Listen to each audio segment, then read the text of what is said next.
Fabryka Samochodów Osobowych, later known as Fabryka Samochodów Osobowych S.A., or FSO for short, is a Polish company established in 1948 that produced vehicles from 1951 until 2011. Its history is of big failures and small successes. FSO, alongside other Polish companies such as FSM, Fabryka Samochodów Małolitrażowych, and FSC, Fabryka Samochodów Ciężarowych, and FSR, Fabryka Samochodów Rolniczych, were established in the Polish People's Republic to help motorize the socialist country. FSM and FSC ended up having some sort of continuation and success after the fall of socialism, with FSM being merged into the Italian Fiat. FSC still standing as a Polish-owned company, and FSR, even though closed since 1992, still has its vehicles produced in FSC for military use.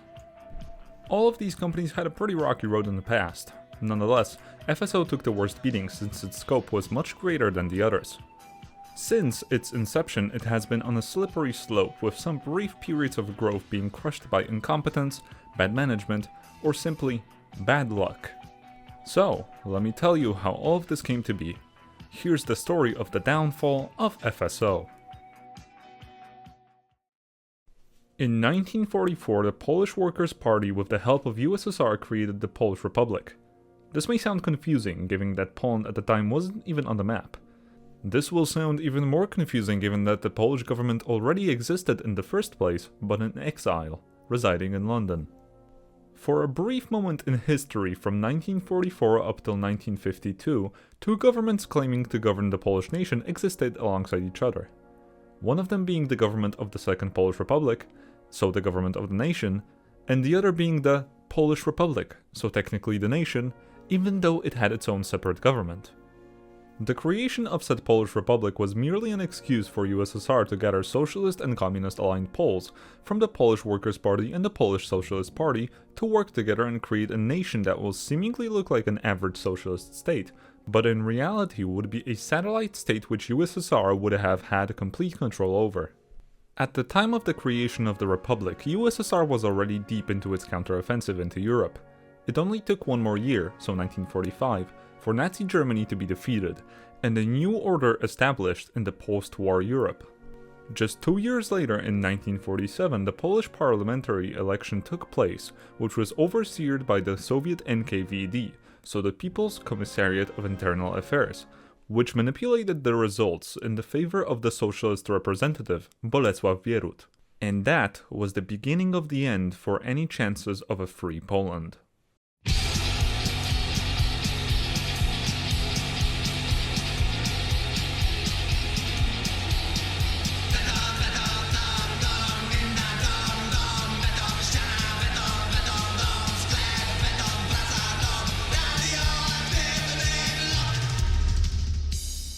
In 1948, the Polish Workers' Party and the Polish Socialist Party merged into what is known as the Polish United Workers' Party, PZPR for short, which reigned total control over the country, having the final say in the government, production, private life, and the way things were supposed to be like in Poland.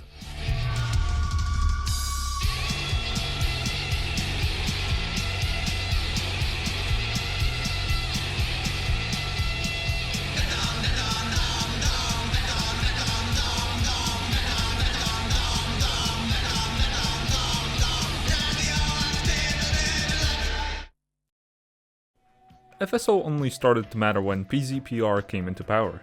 Even though the company was established before the takeover of PZPR, the current government had intentions to expand the company as the main automotive maker of Poland, and so started to allocate the little resources Poland had in order to create the industrial plant. The factory was placed in Żerań, the northern part of Warsaw. The FSO industrial plants were finished in the late fall of 1951, and the first produced vehicle came out of the production line on the 6th of November 1951, exactly at 2 p.m. Said first vehicle was the FSO Warszawa, which was based on the Soviet Gaz M20 Pobieda. The license for the car was quote-unquote graciously given by the USSR for free. The large vehicle had a 2-liter OHV unit under the hood that generated around 70 horsepower. It was produced from 1951 up until 1973. Even though backwards technically, the car served as a base for future projects of cars and trucks in Poland, most notably the FSC Żuk, the ZSD Nysa and the FSR Tarpan. FSO took the chance of exporting the car to different countries. A total of 72,000 of them were sent abroad, including China, Brazil, North Korea, and even Saudi Arabia. As described in a 1957 review of the FSO Warszawa, it was, quote, slow, uneconomical, had poor acceleration, old stylization of the body, and bad visibility from within the car. Even for its times, the car was simply too old-fashioned. These sorts of opinions were floating around from the very get-go of production, and just a year after the construction of the FSO production plant, a new project for the People's Car was in the works. And so, in the FSO timeline, now in the Polish People's Republic that was established in 1952 replacing the Polish Republic, comes the FSO Syrena, in English, Mermaid. The first prototype of the FSO Syrena was presented in the 1955's Poznań International Fair in the center of the city. It was a small 4-seater car initially with a 2-cylinder 2-stroke engine and then a 3-cylinder 2-stroke engine, managing 27 and 40 horsepower respectively. It was produced from 1957 to 1972 in FSO and then in FSM from 1972 to 1983. FSO Syrena, unlike the FSO Warszawa, was a project entirely made and constructed in Poland. It was technically the first and the last fully Polish-created passenger car. Well, turns out that the FSO Syrena wasn't actually that bad. Quote, it performed well during summer and winter. The engine was very fuel efficient and the shorter wheelbase allowed for easier steering. The plan worked, the People's Car was finally completed and FSO engineers rested easy. In the meantime, in Italy, the Fiat company was going for a renaissance. It was one of the leading automakers in the world. However, it just so happened that the chairman of the Fiat at the time was pro-socialist. Because of that, when FSO in 1965 desperately looked for a new license to obtain in order to fulfill its demand for a new car in Poland, Fiat came forward with a proposal to license the Fiat 125 with the internals of the older Fiat 1300-1500. Before anyone knew it, FSO bought the license and in 1967 started the production of the now named Polski Fiat 125P. The production lasted until 1991. Being a Western design, it was much better than anything that was produced in Poland at the time. A nice 5-door sedan with a 1.3 or 1.5 liter unit, pushing 60 and 70 horsepower respectively. Since the People's Cars technically existed, the Polski Fiat 125P served as a family car. It was comfortable, spacious, had a big trunk, and the engine, with the car's light mass, allowed for comfortable acceleration. Once again, before anyone knew it, Polski Fiat 125P started to fill up the Polish streets. It ended up being the most produced car under FSO. A total of 1,445,000 units were produced. Most of it was exported all around the world as a cheap alternative to any other manufacturer. Over 870,000 units went abroad. With the production of the Polski Fiat 125P being planned to end in 1982, plans for the production of an entirely new car were brewing in FSO. And that idea was the FSO Polonez.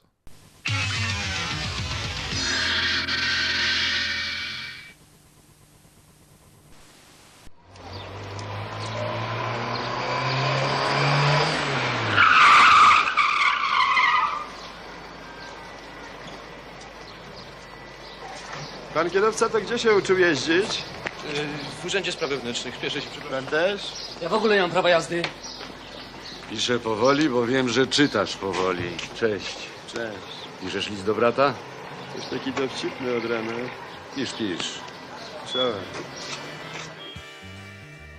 Produced from 1978 up until 2004, the FSO Polonez is the staple of the Polish automotive industry. It was the last FSO project to ever come out of the factory. The FSO Polonez is usually represented as the Polish car, when in reality it's as Polish as Stalin was Georgian. But now that I say it though, there might be some truth to it. The history of the design of the FSO Polonez remains a mystery to this day.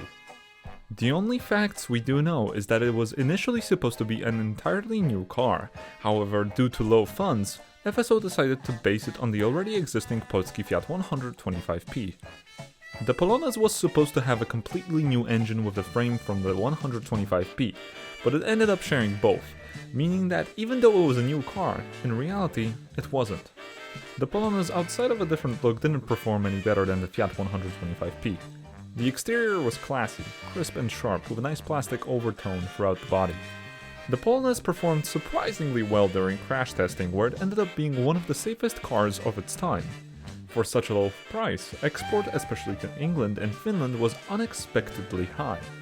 For the first time in years, the Polish economy started to grow, and even though there were a few minor hiccups here and there, everything seemed to go fine. That was until the FSO Polonez began to be produced. In 1976, PZPR, due to the shortages in produce throughout Poland, started to distribute food cards for sugar. A citizen was allowed to buy as much sugar as monthly as many cards he had. That marked the beginning of the Polish economic recession and the slow fall of the Polish People's Republic. Things only got worse with time, and by some point the most consumed foods, alcohol, cigarettes, and other goods began to be distributed in the same means as sugar in 1976. And then, 1981 marked a dark year for both the Polish nation and for FSO. Obywatelki i obywatele Polskiej Rzeczypospolitej Ludowej. Zwracam się dziś do Was jako żołnierz i jako szef rządu polskiego. Zwracam się do Was w sprawach wagi najwyższej. Ojczyzna nasza znalazła się nad przepaścią. Dorobek wielu pokoleń, zniesiony z popiołów polski dom, ulega ruinie. Struktury państwa przestają działać. W gasnącej gospodarce zadawane są codziennie nowe ciosy.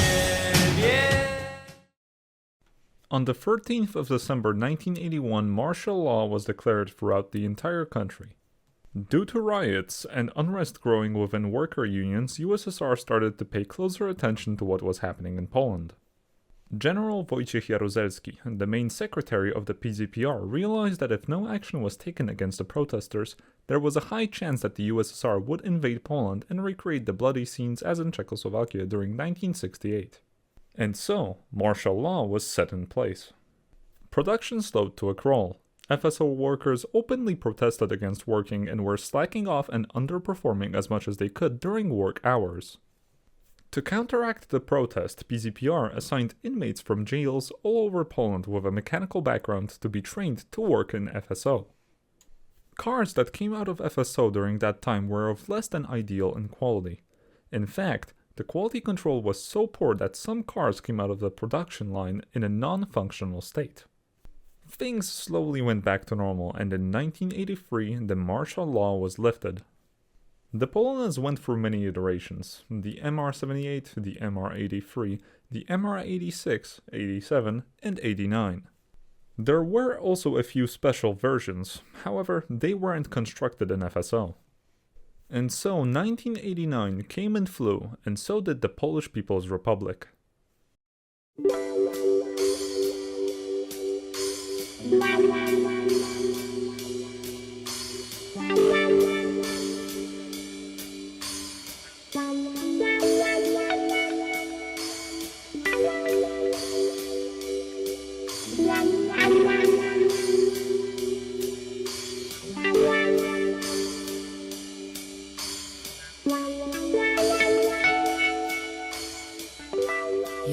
Poland, now under the rule of the Solidarity Party, turned over a new leaf and joined the rest of the world as a free country.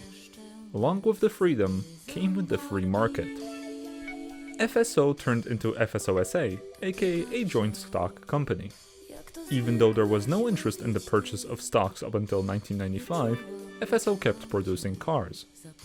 And so, with the freedom that FSO was given, they began making new choices. The worst choices they could have ever made. In 1999, a lift of the Polonez was made, now called the FSO Polonez Karo. A sedan version of the Polonez Karo was also introduced, called the Polonez Atu. The Polonez Karo was produced from 1991 up till 2002 and had several iterations.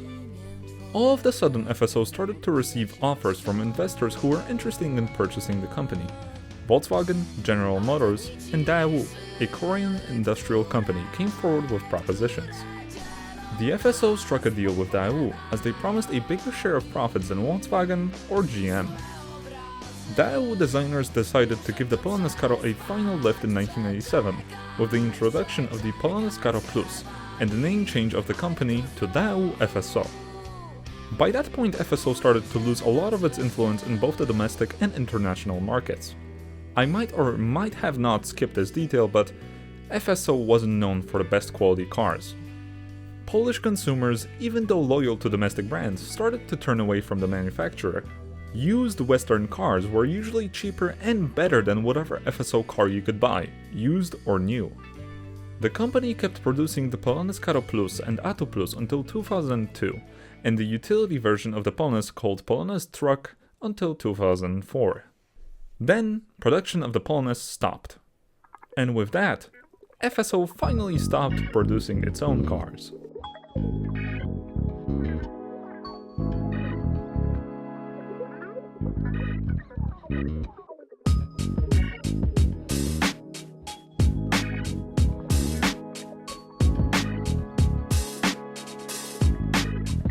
Psycholog cię zgłębi głębiej niż w zielnik. U psychologa w gabinecie siedzi facet w czerni. Weekend go nie nasyca, L4 nie stalcza. Chciałby zwolnić się z życia, brak mu samozapalcza. Stłamszony już jako dziecko i przez to dziś nikt nie chce umyć zębów. Jego szczoteczką prawo go traktuje jak kasjerkę w Tesco. Nie chcąc przewidzieć gwarancji stosunku, co tydzień wiesz, do szkoły chodził na speedzie. Nauczyciele odrzucili zaświadczenie, że ma dysintelekt po złości. 3 lata w pierwszej, szkoda, on chciał wolności szerszej niż odbyt Eltona Johna. Dziś zbiera śmieci, nie naje się pensją, bo w kulki z nim leci społeczeństwo. I toksyczni rodzice, z ich winy on płacze, bo się boi, że wpisze w Google szczyny i zobaczy swój życiorys.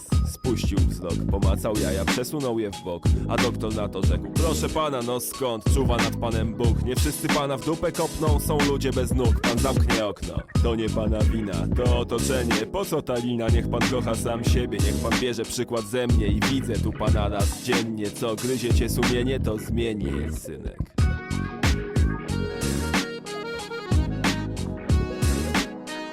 Gość ma ból.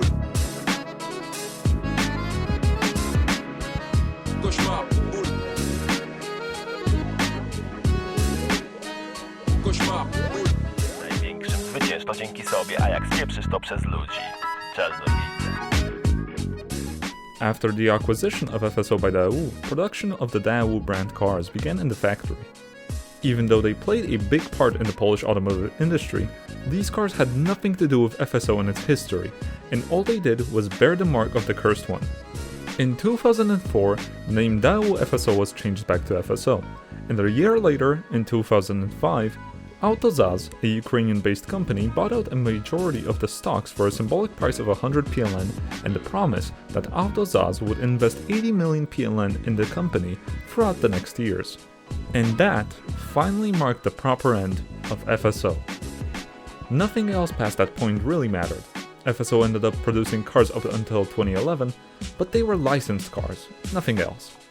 The ghost of FSO remains until this day. The company still technically exists, but it's mostly engaged in stock trading and management of subordinary companies. FSO, even though initially made to supply a once enslaved nation, was a symbol of Polish pride and manufacturing potential, but ended up being one of the most resented and disliked companies in the country. The term gruz in Polish relates to a car which is in a bad shape or looks like it's about to fall apart. That was very often the term for Polish cars. Ironically, gruz in Polish actually means rubble. And even though the term was used lightheartedly, nobody would have known that the company that produced said rubble would ever turn into rubble itself.